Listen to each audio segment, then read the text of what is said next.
तड़पता हुआ देखने के लिए मृणालवती कैद खाने में गई थी, परंतु वो खुद विचलित होकर वापस लौटी। उनके मन में उलझन पैदा हो गई, जिसके कारण वो कुछ तय कर नहीं पा रही है। वो अपने मन को बस में करने का विफल प्रयास भी करती है, परंतु नाकामयाब हो जाती है। आज उनका मन और हृदय इनके बस में रहा ही नहीं है। ऐसा लगता है कि मुंज ने उन पर कब्जा कर लिया हो। आखिरकार वो अपने मन और हृदय के सामने विवश हो जाती है, तब थक कर सो जाती है।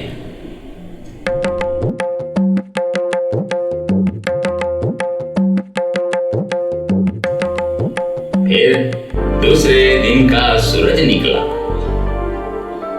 मृणालवती अभी भी अपने कमरे में आंखें मूंदकर पलंग पर लेटी हुई है।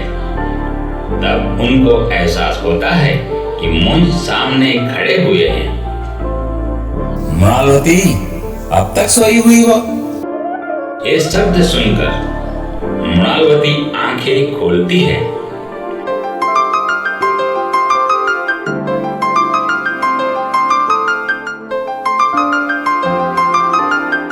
फिर उसके पश्चात वो बैठी होकर नजर दौड़ाती है।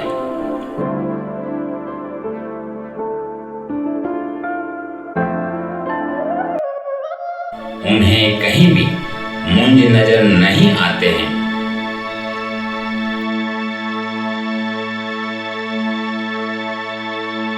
ऐसा होने पर उनका मन बेचैन हो जाता है।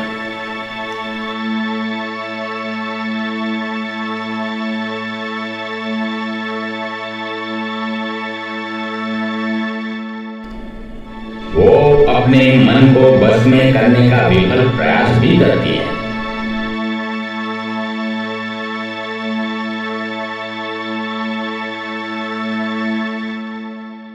उनका मन और हृदय इनके बस में रहा ही नहीं है।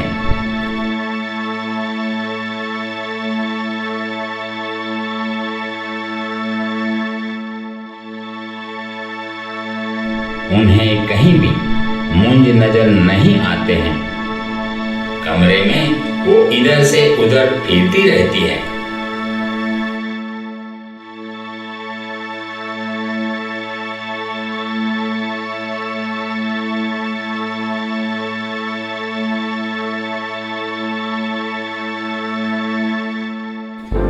अपना कार्य करने का भूलकर वो मुंज की कही बातों में खो जाती है।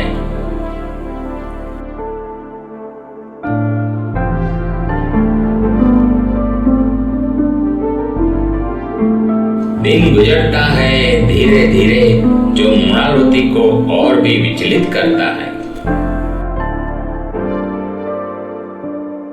वो अपने मन को काबू करने के लिए प्रयत्न करती है,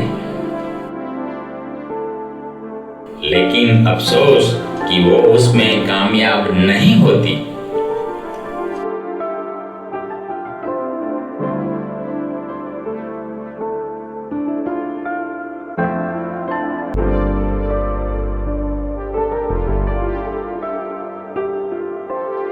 ऐसे ही पूरा दिन गुजर गया।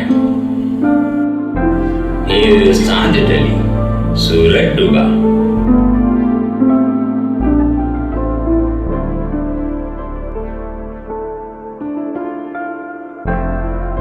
रात आगे बढ़ने लगी। वो अब मन में सोचती है कि मैं मुंज के पास जाऊं या ना जाऊं।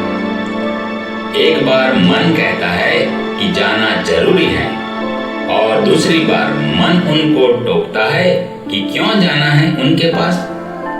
बड़ी उलझन में फंसती है। उलझन को सुलझाती हुई वो अपने आप को कहती है, मैं जाऊंगी जरूर। मैं कोई सामान्य स्त्री थोड़ी हूँ जो किसी की कही हुई बातों से बहल जाऊं या बहक जाऊं। मैं तो मृणालवती हूँ। फिर मन में एक निश्चय करके वो मुझ को मिलने के लिए निकल पड़ती है।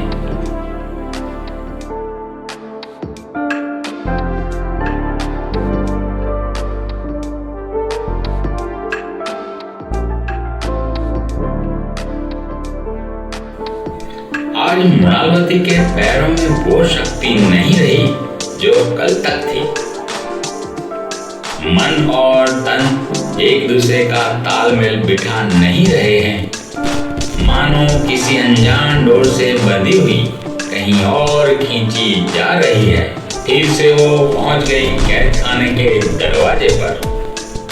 जैसे वो अंदर प्रवेश करती है तो सामने मुझको उनकी ही प्रतीक्षा करते हुए बैठा हुआ पाती है।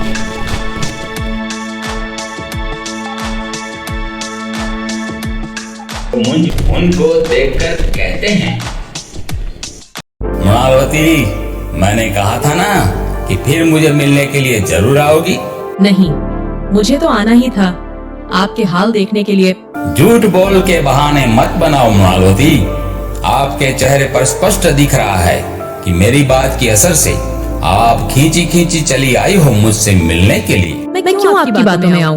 मैं क्यों गौर करूं आपकी बातों को? मुझ पर आपकी बातों का कोई प्रभाव नहीं पड़ा है। मैं तो स्वयं आपके हाल देखने के लिए ही आई हूँ। मुझ अपनी जगह पे खड़े होते हैं, फिर कहते हैं, आपकी आंखें कह रही है रात भर आप मेरे बारे में सोच सोच कर और मेरी कही हुई बातों में उलझ कर सोई ही नहीं हो।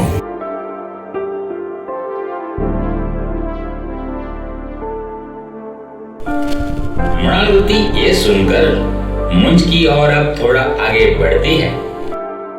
फिर कहती है, ये सच नहीं है। सच छुपा नहीं रह सकता है। आपका चेहरा ही सब कुछ बयां कर देता है। गलत है आपकी बात। क्या आप सबका चेहरा पढ़ लेने का हुनर रखते हो?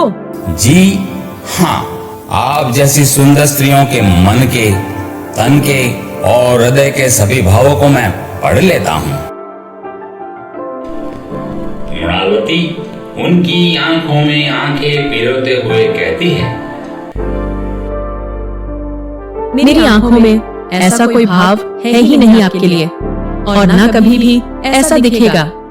आप हमारे शत्रु हो और शत्रुता के सिवा इसमें कुछ नहीं दिखेगा। मुझ धीरे से मृणालवती के नजदीक जाते हैं।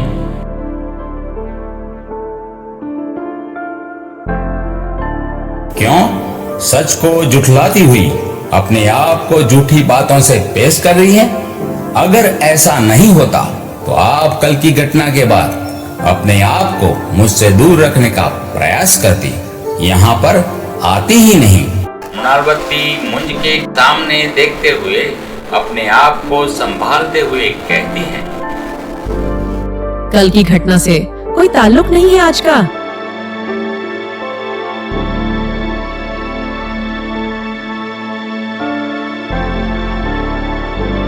मृणालवती बोल तो देती है कि कोई ताल्लुक नहीं है, परंतु उनका चेहरा देखकर मुझ समझ जाते हैं कि मृणालवती कुछ उलझन में घिर चुकी है। वो थोड़ी देर उन्हें देखते रहते हैं, फिर वो मृणालवती के करीब आते हैं और वो कुछ सोचे समझे उससे पहले मृणालवती के दोनों हाथों को अपने हाथों से पकड़ लेते हैं।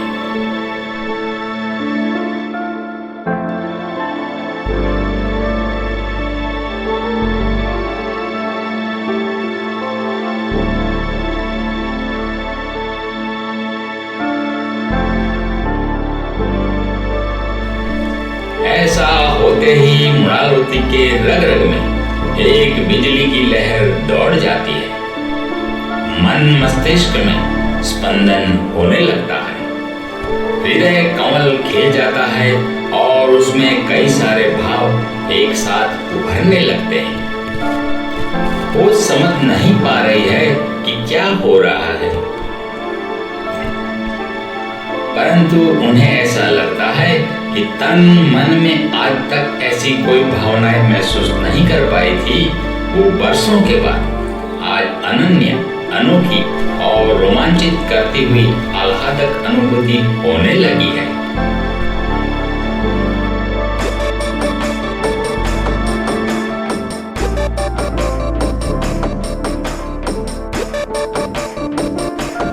मृणालवती के चेहरे में जो बदलाव हो रहे हैं वो मुंज देखते रहते हैं।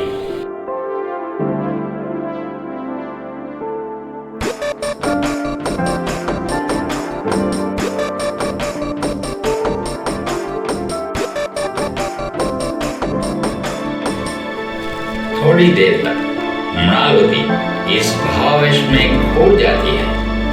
वो एक स्वर्ग सुख के चरम सीमा पर जा रही है, ऐसा महसूस करने लगती है।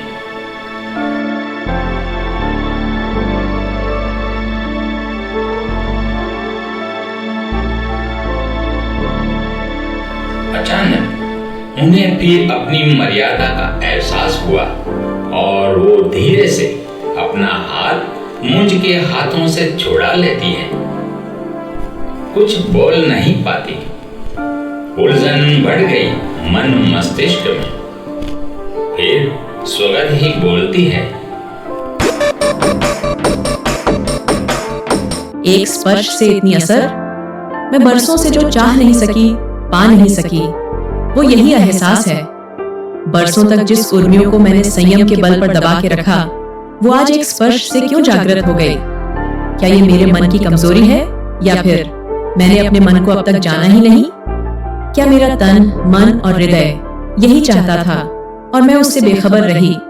जिस भावनाओं से मैं दूर भागती रही, वो आज भड़क उठी और मैं उसमें बहती ही चली गई। क्या सही में यही है मेरी आकांक्षा, जिसको मैंने दबा के रखा था? मैं एक अधूरी स्त्री हूँ, जिसे एक पूर्ण नारी बनना चाहिए था, और मैं क्या बन बैठी थी आज तक?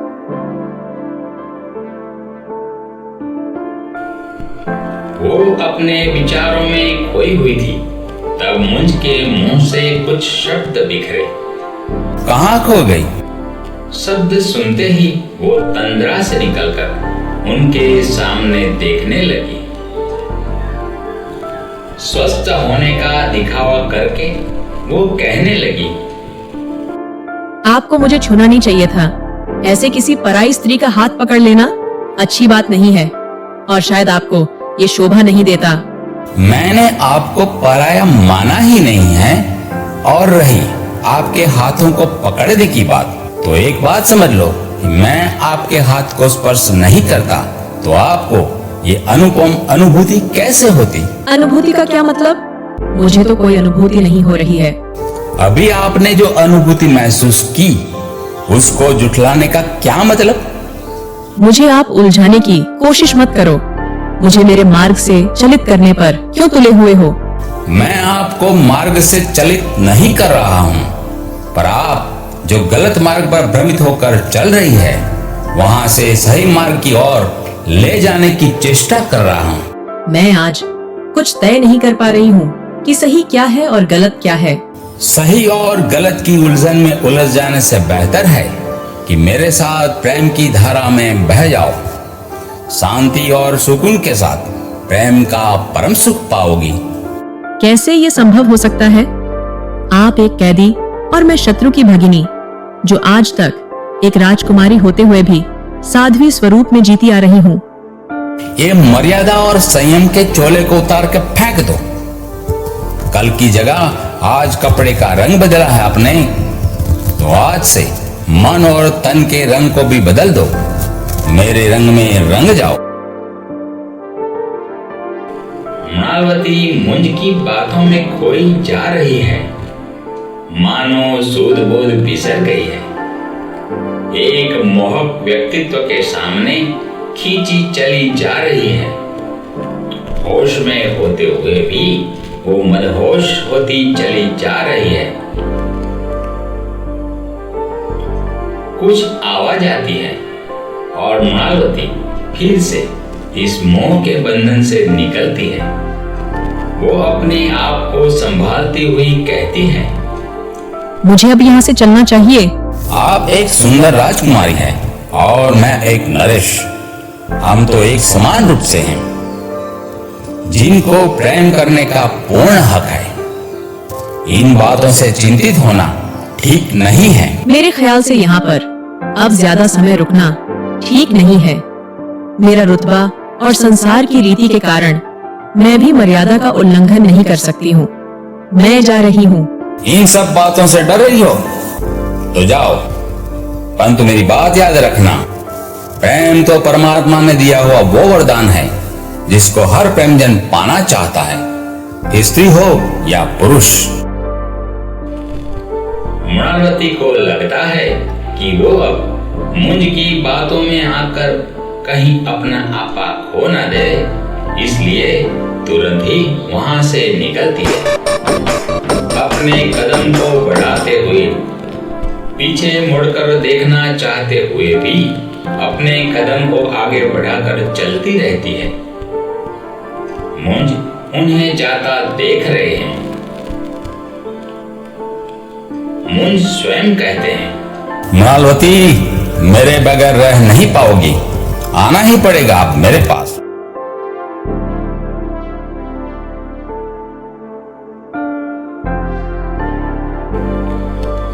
मृणालवती मनोमंथन करती हुई चलती रहती है। मन और तन में बेचैनी है। हृदय में जैसे एक आग भड़क गई है जो बुझने का नाम नहीं ले रही है।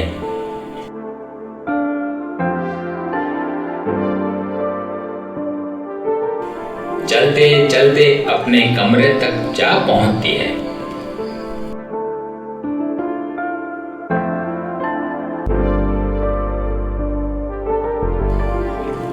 अपने पलंग पर बैठी हुई है, पर आज ऐसा लगता है कि ये मृणालवती है ही नहीं जिसे लोग जानते थे। लगता है आज कुछ खोकर बहुत कुछ पाकर आई है।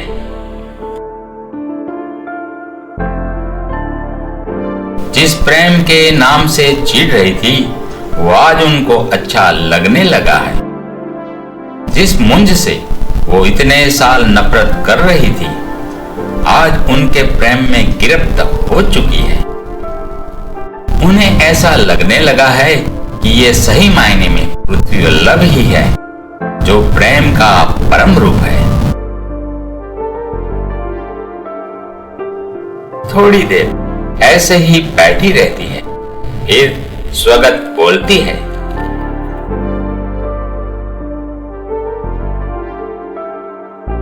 वो मोहक आंखें, वो मजबूत भुजाएं, देह सौष्ठव में मदन रूप, प्रेम में काम देवता। कोई भी नारी उनको देख के उनके बाहुपाश में समा जाना चाहेगी। मैं भी एक नारी हूँ जिसने अब तक ये प्रेम अमृत को चखा ही नहीं है। अब मैं मुंज के सिवा किसी और की हो ही नहीं सकती। मुझे लगता है कि मैं उनके लिए ही बनी हुई हूँ और वो सिर्फ मेरे लिए।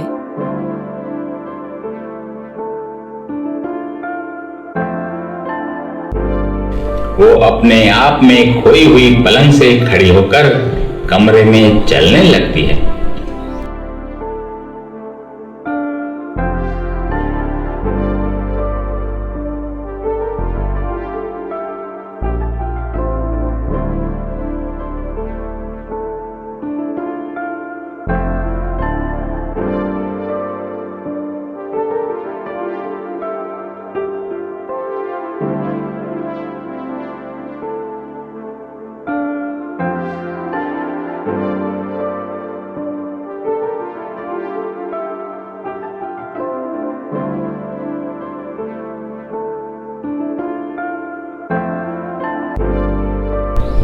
कुछ देर पश्चात पलंग पर लेट जाती है।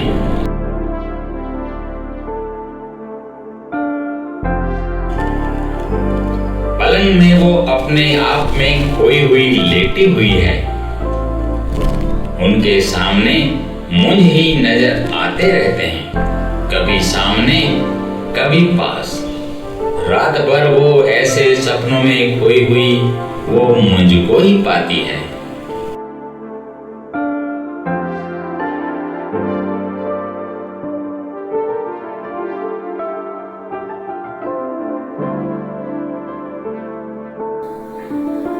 आज मुंज के स्पर्श से मृणालवती पूरी तरह से हिल गई है और उसकी असर उन पर पूर्ण रूप से छा गई है। अगली सुबह होते ही मृणालवती के जीवन में कुछ नया परिवर्तन आएगा या फिर वही की वही रफ्तार रह जाएगी उनके जीवन में। ये सब जानने के लिए आगे देखिए भाग 3।